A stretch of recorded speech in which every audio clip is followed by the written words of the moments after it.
네, 이제 시장 이야기로 이어가 보겠습니다. 오늘은 블랙퀀트 에쿼티 윤진 대표님 모셨습니다. 어서 오십시오. 안녕하십니까. 네, 안녕하십니까. 네, 대표님, 금요일에는 이 다우 지수가 5만 선을 돌파를 했습니다. 네. 트럼프 대통령이 자축을 하면서 본인의 임기 내에 다우 지수를 2배 이상 수준으로 만들겠다라고 했거든요. 현재가 5만이니까 공약은 다우 지수 10만입니다. 지금도 다우 지수가 좀 상대적으로 강세를 보이고 있는데 네. 이 흐름 자체가 좀 계속 될까요?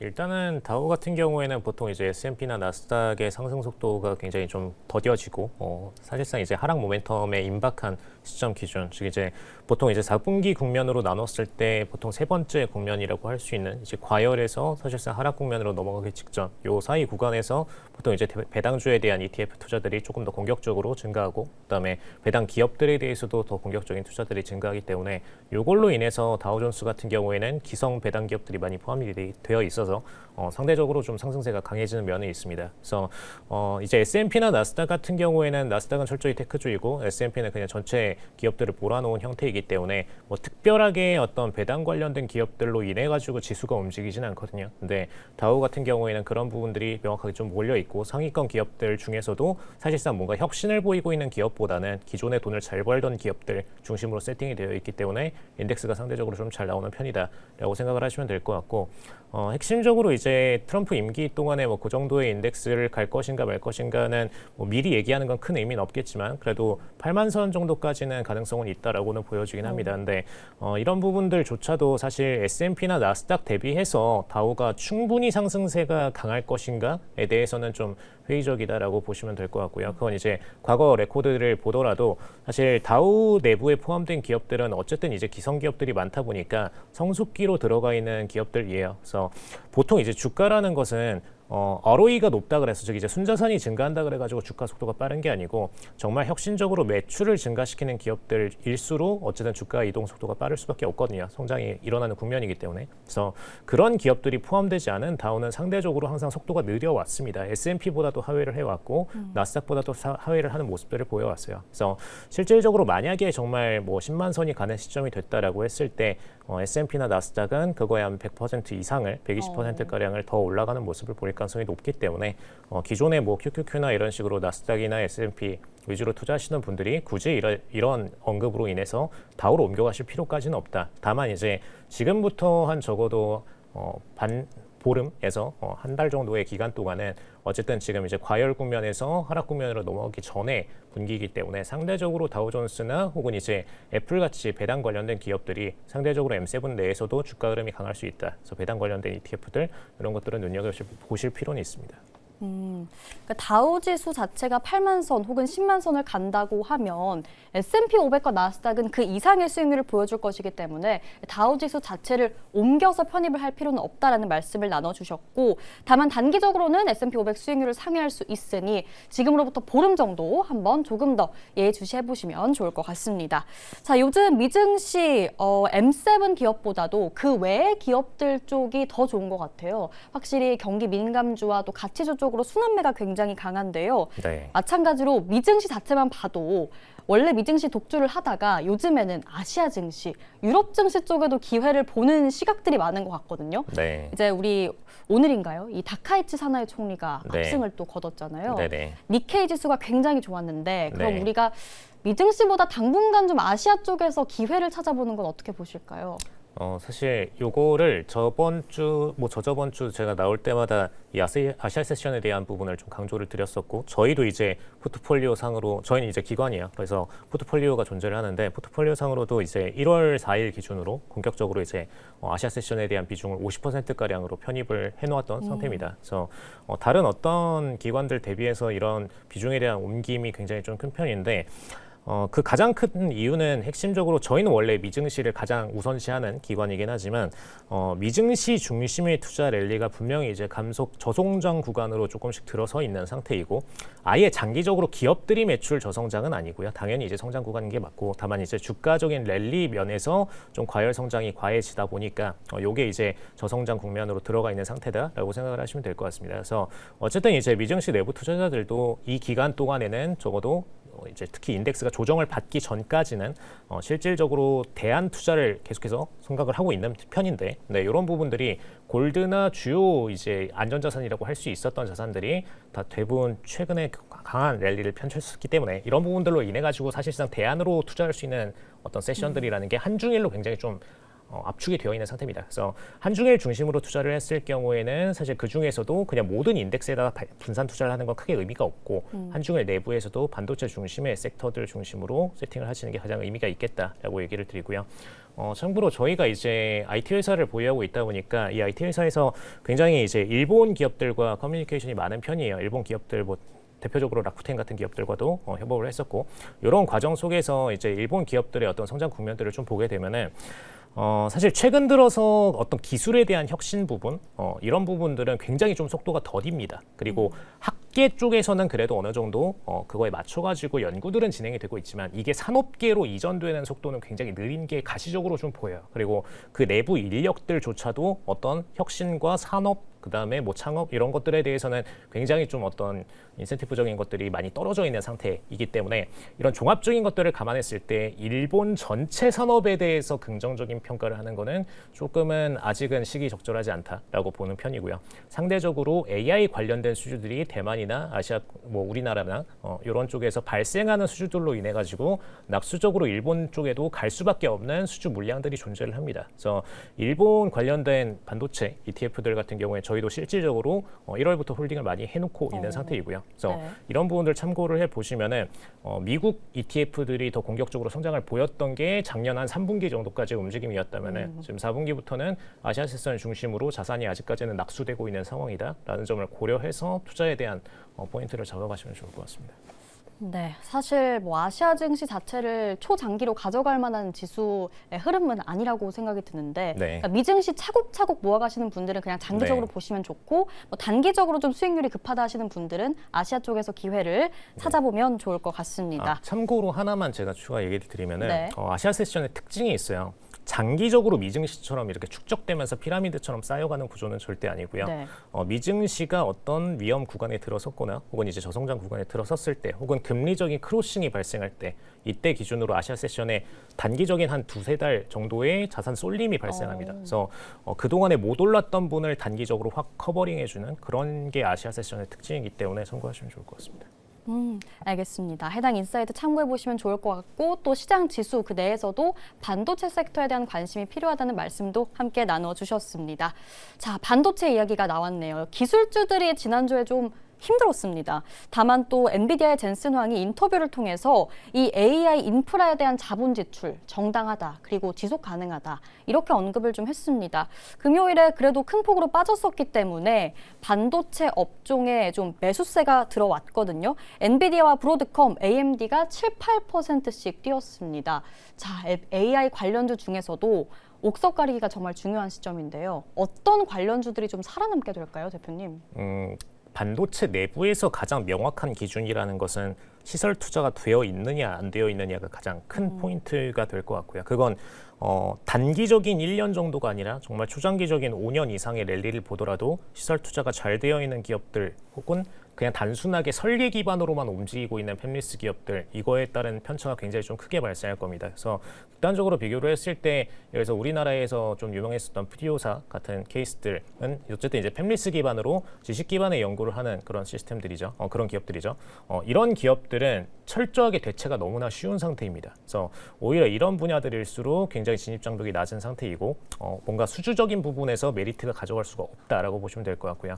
반대로 이제 삼성전자, 뭐 SK하이닉스, 뭐 등등등등 포함해서 최근에 이제 일본 반도체 내부에서도 부품 관련된 기업들까지 뭐 GA 인더스트리얼이라든가 이런 기업들까지 포함해서 마찬가지로 시설 투자가 되어 있는 기업들은 당장 이 친구들을 잡으려고 누군가가 중국에서 자본을 대규모로 뭐 10조를 투자해서 뛰어든다라고 하더라도 엔비디아나 이런 측에서 수주를 받아낼 수가 없습니다.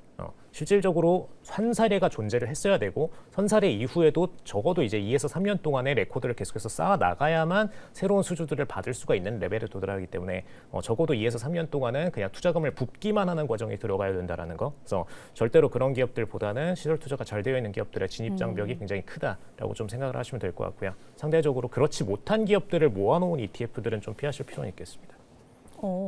시설 투자가 되어 있는지 여부가 중요하다라고 말씀을 해주셨는데 그럼 네. 이런 반도체 기업들을 모아둔 ETF가 있는 건가요?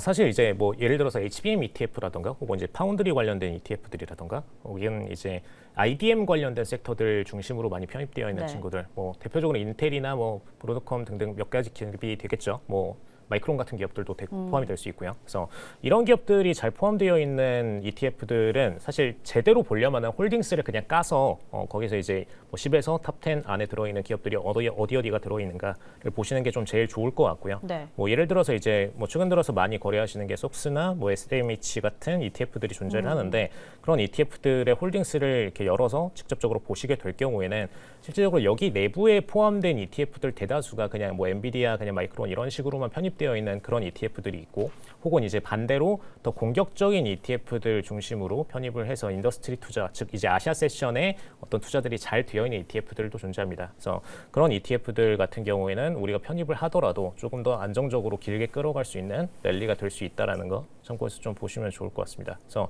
가장 추천드리는 거는 요즘에 지금 SMH 포함해가지고 최근 들어서 반도체 ETF가 너무 많아요. 그래서 이거를 다 이제 뭐 개별적으로 성향을 분석해드릴 수는 없고 그냥 까서 홀딩스를 보시는 게 제일 정확합니다. 알겠습니다. 속스나 SMH 편입하시는 분들 많은데 일단 그 안에 있는 종목들이 뭔지를 본인이 직접 살펴보는 게 가장 중요하다. 뭐 이렇게 해석을 보면 될까요? 네, 근데 이제 기업들 성향은 뭐 간단히들 알고 계실 테니까 이게 정말 팹리스 기업인가, 뭐 자체적으로 시설 투자 되어 있는 마이크론이나 뭐 혹은 뭐 그다음에 인텔 같이 시설 투자 되어 있는 기업인가, 요거 네. 정도만 구분하실 줄 아시면은 우리가 ETF 투자하는 데 있어가지고는 크게 로스 볼 일은 없다라고 생각하시면 될 것 같습니다. 네, 알겠습니다. 자, 이 메가캡 기업들 사이에서도 사실 승자와 패자를 가려내기가 점점 좀 어려워지고 있는 것 같습니다. 주가도 많이 엇갈리고 있고요. 반도체, 이 빅테크들의 치킨 게임 덕분에 반면으로 또 수혜를 받는 수혜주들이 생겼거든요. 반도체와 클라우드의 희비가 엇갈린 이유가 여기에 있지 않을까라는 생각이 드는데 좀 수혜를 볼 수 있는 업종들, 뭐 종목들 뭐가 있을까요? 사실 이제 최근 들어서 좀 보게 되면은 네. 클라우드 기업들은 좀 대폭의 어떤 주가적인 조정들을 겪었고요. 특히 그 중에서도 메타 같은 경우에는 클라우드 기업이 아님에도 시설 투자 비용을 너무나 많이 들였었기 때문에 더 큰 좀 조정세를 받았었고, 그다음에 최근에 이제 마이크로소프트 같은 경우에도 지속적으로 좀 조정을 받고 있는데 사실 핵심은 어디에 있냐라고 봤을 때. 최근 들어서 가장 대목이 되는 부분은 지금 당장 수주를 계속해서 받아낼 수 있는 반도체 관련된 기업들은 그래도 좀 봐주는 측면이 있는 것 같아요. 근데 오히려 이제 클라우드 기업들 중에 과하게 오픈 AI나 이런 몇 가지 AI 기업들한테 계약을 같이 엮여가지고 과발주를 해놓은 기업들이 존재를 해요. 마이크로소프트가 최근 들어서 주가 조정이 가장 컸던 큰 측면에는 오픈 AI가 벌였던 계약 세 가지 탑3에 대해서 저번 주에 대해서 얘기를 드렸었는데 탑3 중에 제일 상단에 있는 게 마이크로소프트라고 얘기를 드렸어요. 그래서 마이크로소프트는 3천억 달러가량의 금액을 찍어서 사실상 오픈 AI와 계약을 했었던 케이스이기 때문에 이런 케이스인 경우에는 선발주로 만들어냈던 칩셋에 대한 발주 금액들이 압도적으로 클 수밖에 없고 상대적으로 이 로스가 더 크게 다가올 수밖에 없습니다. 더군다나 이 칩셋에 대한 총 리드 타임은 적어도 2에서 3년 정도면은 사실상 폐기를 하고 신규 칩셋으로 바꿔야 되는 게 최근 시점에서의 랠리로 평가하고 있기 때문에 이렇게 과한 칩셋 구매량들이 일어났던 기업들은 실질적으로 그 트래픽을 만들어낼 수가 없고 그게 로스로 일어날 수 있다라는 우려가 좀 굉장히 큰 측면으로 보시면 될 것 같고요. 상대적으로 이제 뭐 AWS나 구글 같은 경우에는 그런 부분들을 방어하는 측면을 보이고 있는데 특히 이제 구글 같은 경우에는 자체 칩셋으로 전환을 하기도 했고 그다음에 자체 엔진을 가지고선 외부 엔진들한테 뭔가 이거를 계약을 선발주 형태로 투자를 붙거나 혹은 이제 그냥 그들을 위해서 칩셋을 구매해 주거나 이런 형태가 아니라 본인들 AI를 써라의 형태로 본인들의 총 트래픽량을 만들어내고 있기 때문에 상대적으로 구글 같은 기업들은 이런 클라우드 시장에서의 어떤 폭락세를 좀 피해갈 수 있는 기업 중 하나다라고 좀 보시면 좋을 것 같습니다. 그걸 이제 만약에 중국 쪽까지 확대해서 봤을 때는 예를 들어 중국의 알리바바 같은 경우에도 자체 QN이라는 AI를 가지고 있거든요. 그래서 이런 기업들은 나중에 추후에 중국 쪽 클라우드도 만약에 조정이 발생했을 때 상대적으로 잘 버틸 수 있는 여지가 있고 그러지 못한 기업들은 폭락의 여지가 좀 더 클 것이다라고 생각하시면 좋을 것 같습니다. 마이크로소프트와 오픈 AI와의 관계를 생각해 봤을 때도 이제 함께 오픈 AI로 묶이는 종목군들이 있잖아요. 그중에서 오늘 오라클이 3.8% 그래도 프리마켓에서 굉장히 강한 흐름을 보여주고 있거든요.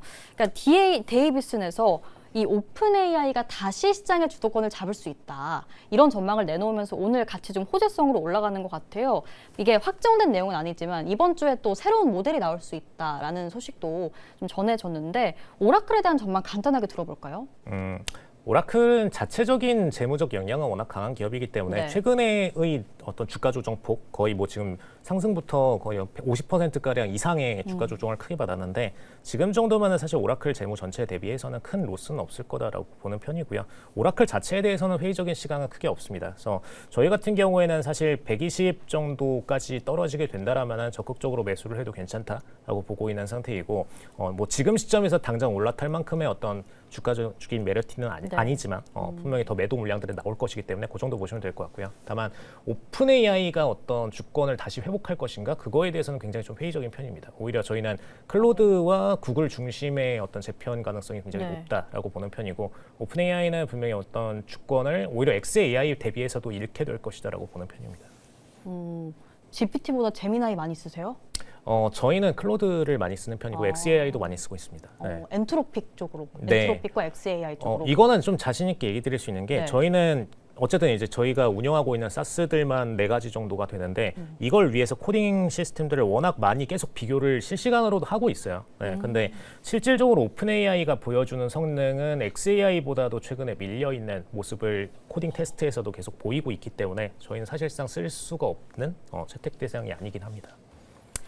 네, 알겠습니다. 자, 오라클의 진입 시점은 또 $120 정도로 잡아보시면 좋을 것 같고요. 다음으로 또 오늘 마이크로 스트래티지가 또 비트코인을 지난주에 1000개가량 샀다라는 소식이 전해졌고요.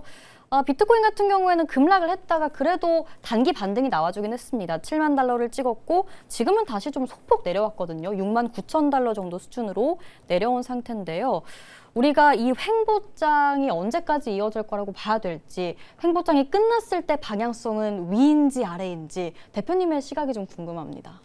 사실 비트코인 같은 경우에는 이제 보통 기관들이 최근 들어서는 보유량들을 많이 청산하고 있는 모습이 좀 뚜렷한 상태인데 원래 보였어야 될 비트코인의 어떤 역량적인 부분들이 작년도 하반기에 굉장히 신뢰를 많이 깨뜨렸어요. 뭐냐면은 비트코인 자체가 저희는 뭐 문제라고 보는 쪽은 아닙니다. 오히려 비트코인에 대해서 장기적으로는 굉장히 좀 긍정적으로 보는 편인데 상대적으로 대체 투자 자산으로서 활용을 하려면은 인덱스가 하락을 보일 때 공격적으로 비트코인에 대해서는 편입이 되어주는 그런 모습들이 공격적으로 보여줘야 되고 시장 투자자들이 그런 움직임을 나와줘야 되는데 오히려 커플링 형태로 인덱스가 조정받을 때 비트코인도 같이 조정받는 국면들이 작년 4분기 이후부터 지속적으로 나오고 있단 말이죠. 그래서 요거는 사실 투기성 포지션 투자자들의 비중이 증가하면서 나온 현상이긴 한데 이러다 보니까 기관들은 비트코인을 대체 투자 자산으로 편입을 할 수가 없습니다. 그러니까 골드처럼 뭔가 인덱스가 조정받을 때 그것만큼 청산하고 편입하는 대상이 돼줘야 되는데 그러질 못한다라는 거죠. 그래서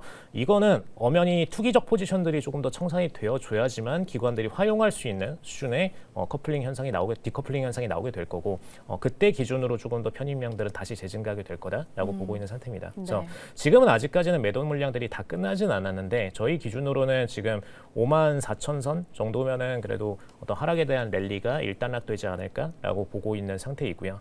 다만 지금 시점에서는 이제 과한 매도량에 대한 쇼커버링 형태의 청산이었기 때문에 최근 들어서 선물장 포지션들도 계속해서 증가했던 만큼 이 포지션에 대한 청산이기 때문에 지금 당장을 뭔가 바로 V자 반등까지를 생각하시는 건 조금은 이른 시점이고 적어도 그래도 이전보다는 분명히 감속은 일어날 거다. 하락의 속도에 대한 감속은 일어날 거다라고는 보고 있습니다.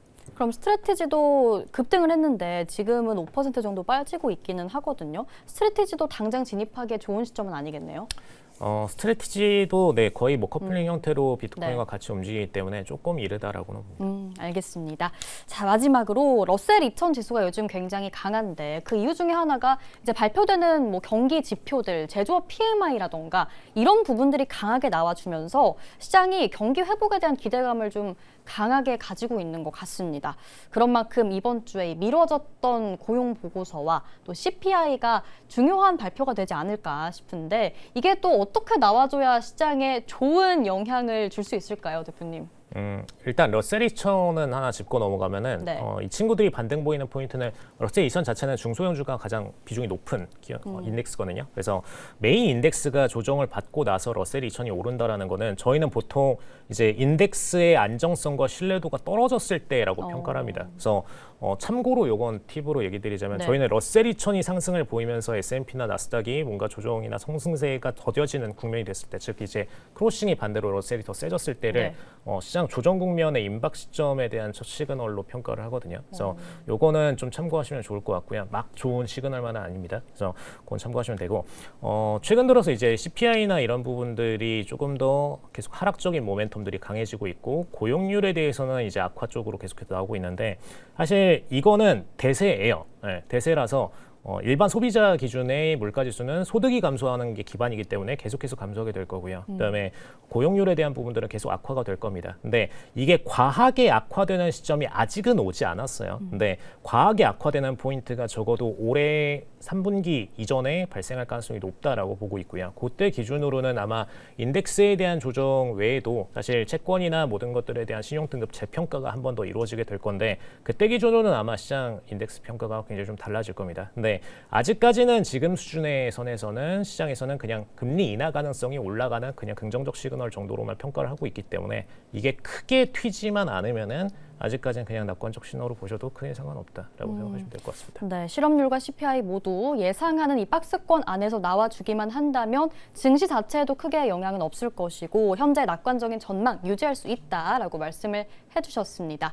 대세에는 큰 변화가 없을 거라는 점 참고를 하시면서 오늘 저희의 내용은 여기서 마무리해보도록 하겠습니다. 이제 5분 뒤 뉴욕 증시 개장합니다. 성투하시고요. 저희는 내일 이 시간 다시 찾아뵐게요. 함께해 주신 여러분 고맙습니다.